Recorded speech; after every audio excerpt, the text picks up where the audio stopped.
Well, the beginning of my Angleworm Lake hike, May 18th, 2020. Starting out an absolutely beautiful day. Birds are singing, sun is shining, pretty good breeze going on. One other car in the parking lot. It was a vehicle, I assume, for a hiking trip. No signs of any canoe activity. And just as I started walking here, pickup showed up with 2 canoes on top. I know both canoe permits were used for the day. The trip this year is an interesting one. 2020, as you know, the current events that are going on right now, there's been a lot of closures. The boundary waters has been opened and closed a couple of times, or I should say promised to be opened and then closed at the last minute. This particular time, this week, was kind of hairy right to the last minute, but on last Friday they finally announced just afternoon that it would indeed be open for overnight use. The place with the most social distancing you could ever have, for some reason, was decided should be closed. So I'm walking in today, 18th, the first day that it's open. I managed to get a permit ahead of time and maintain it just in case, and it worked out. And I got a great break in the weather too. Perfect weather. Fairly clear, pretty much 0 chance of rain for the next 4 days. So I'm gonna take all 4 days. This is the Echo Trail along here. The parking lot is right there. This is the portage / trail coming in from the entry point. Number 21 is the hiking trail. It's, I think it's officially 714 rods. I saw on one map. Fisher here shows it's 640, 2 miles. And we are going to walk this in, which is also canoe portage. Canoe portage continues this way, and the hiking trail goes this way. And then there's another portage that splits off down there to Treese Lake, which I would like to check out if I have time. I'm going to go up to this intersection and decide what to do. I think I'm going to go counterclockwise again. Game time decision. A little maintenance was done last winter on the big boardwalk here over Spring Creek. Brand new treated deck.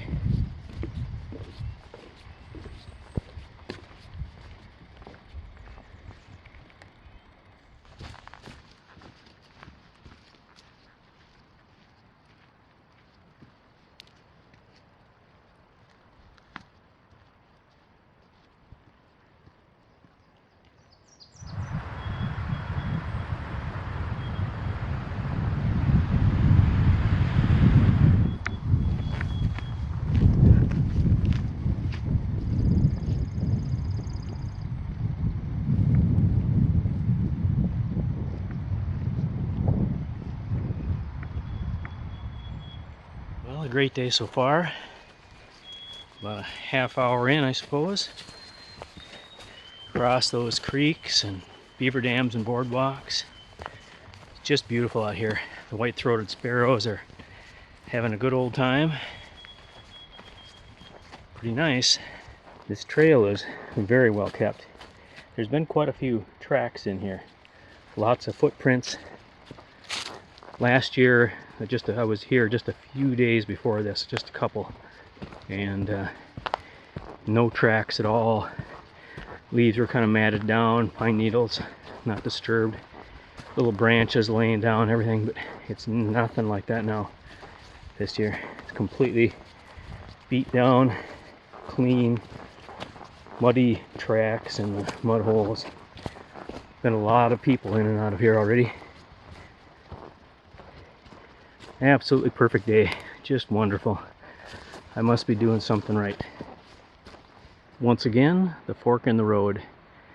Hiking trail we came in on continues this way up to Angleworm Lake. Hiking trail and portage.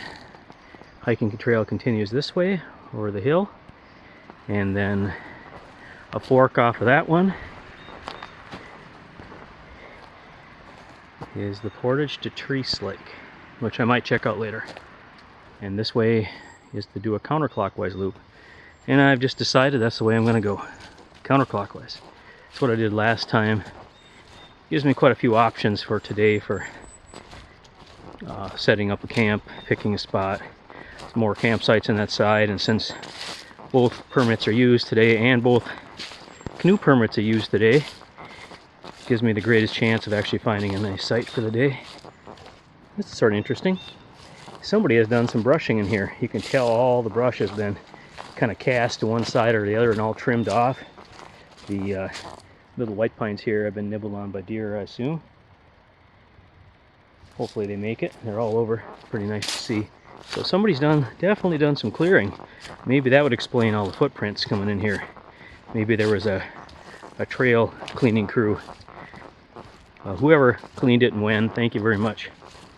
For those not familiar with the trail, soon after the fork, just 10-minute walk or so after that fork in the loop and the portage trail, you come across this bog area here. Black spruce swamp, Angleworm Lake's right over there. But it crosses this very boggy area. Again, the grass is really beat down, just can't hardly believe it. So maybe it was from winter use. I'm just gonna take a guess. Maybe some people pulling pulks through here or something in the winter time, perhaps. Kept all this grass matted down.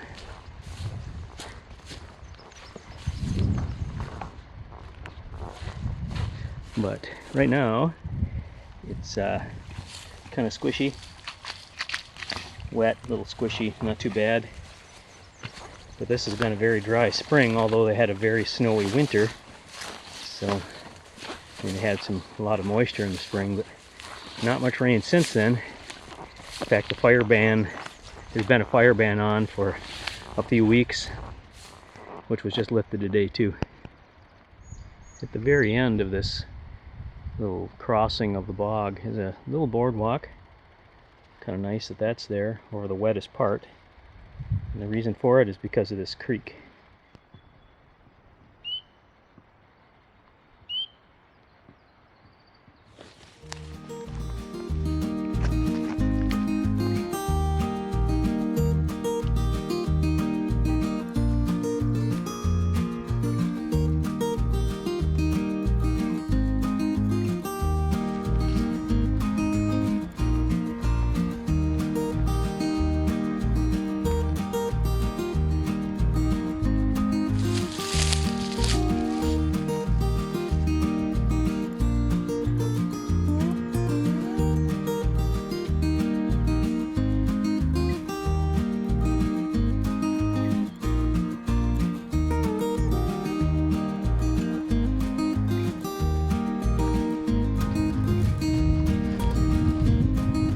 My wife might be right.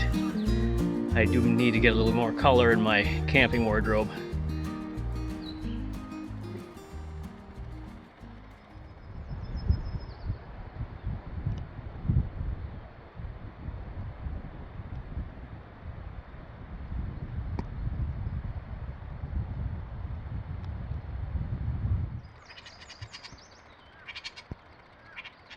Got a gray jay, or Canada jay, I think is the official name actually now.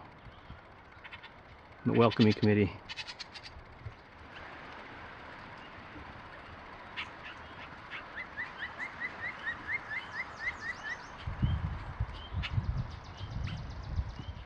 Walking this beautiful ridge by this first canoe campsite. The valley's way down there. I've been walking on this long ridge. It's kind of a cliff.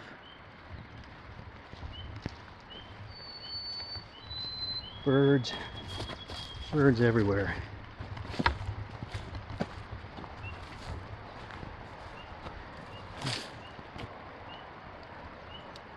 Watch your step down there. Yeah, right down there is that Beaver Dam Crossing I'm gonna make here pretty soon.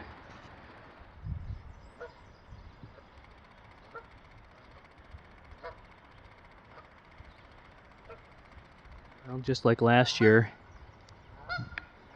The big Beaver Dam Crossing there on the east side is right there, and the lake is dry again. Actually, I think it's even drier than last year. Some geese that are unhappy about it. But the reason I came down this way, we'll get back to the Beaver Dam. This is going to be my first little bushwhack of the day.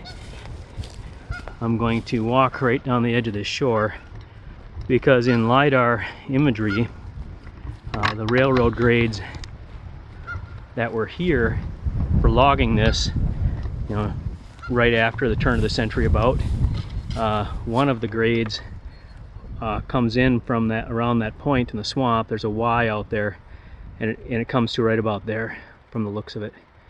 You can't really see it where I'm standing, but it shows up pretty good in LiDAR. In fact, actually, wait a second, it might be right here. This one. This raised spot, and then it maybe ended right here. Yeah, they ran railroads all over this country in the early days. You still see them out in the swamps.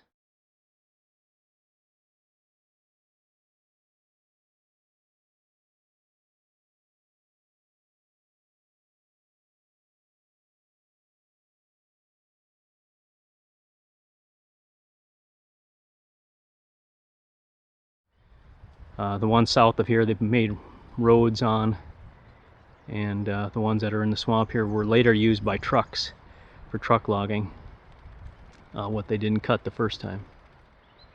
Yeah, this is it. This is a railroad grade I'm standing on. Came from the swamp, came this way. You can kind of see it's raised. Sometimes you can still make out the ditches they had originally dug on the side. This has all been underwater for a long time, so it's hard to tell. Kind of got muddied up, but comes around here, goes around the corner, and doesn't go too far, it looks like, and then it ends. It may have continued that way, but the beavers have dug such a big hole they're making that dam, so it's hard to tell. It may have went right through there, went on further. But what else is interesting?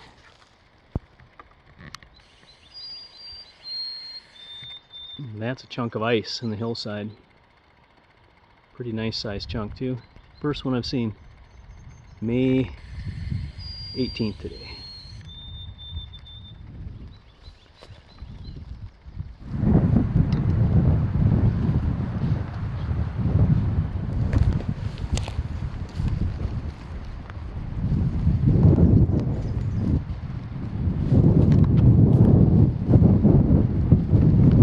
Guess what's out? Black flies.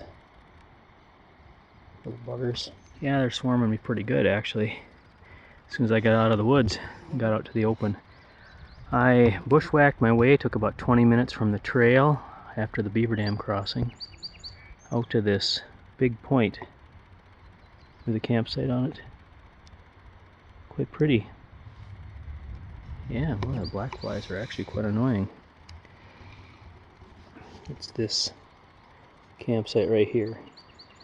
So you hike in, from here you cross that Beaver Dam right there, just past the Beaver Dam a little bit, just take a sharp left and bush back my way out to the point. It's about a 20-minute walk. It's actually pretty tough going. And that big rock ridge just continues all the way back to the trail, but it's a ridge, cliff, so a lot of zigzagging back and forth. But I'm going to stop out here and have a little snack. Get them right there. And decide what I'm going to do from here. This site is pretty nice. Fire grate's pretty full. Pretty nice access to the water. And a big flat area in here. Yeah, kind of strange. Someone had a fire right here on top of these tree roots. And another fire right over here in the middle of the open space.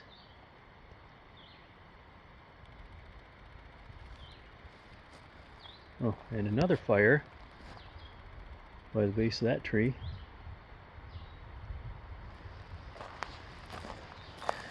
Yes, trying to burn the foil. That never works.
did actually end up staying at this site. It was pretty nice. I'd started walking about 9, got there about 11:30. So far I've cleaned up around the site. I cooked some lunch, did dishes, filtered water, buried all 3 of those ash piles that were scattered around, picked up all the sticks that were scattered all over, picked up all the fire grate rocks that were scattered all over, and piled them up by the fire grate. Maybe I'll rebuild that later. We'll see if I'm going to have a fire. And I set up my tent, and it's just a beautiful spot by the lake. Look at that. Right out there. Looking through the screen, of course. Big, beautiful cliff right there. Nice breeze blowing in. I've been sacking out a little bit right here, taking a break. What a beautiful day. This is the highest point back behind the campsite. You can see down Angleworm Lake quite a ways. We're way up here. And a big ravine going that direction. And then down there is the channel back to that big Beaver Dam Crossing, which goes out to Angleworm Lake. Runs that direction. This is the crest of the ridge. It is just really nice bare granite. Very dry out here. It did get rain. There was mud holes in the hiking trail. There's a little bit of a path here, so I'm trying to stay on it to not crush any more of this lichen than I have to. But it just goes on and on like this. You can pretty much just walk anywhere, but it's very steep and up and down.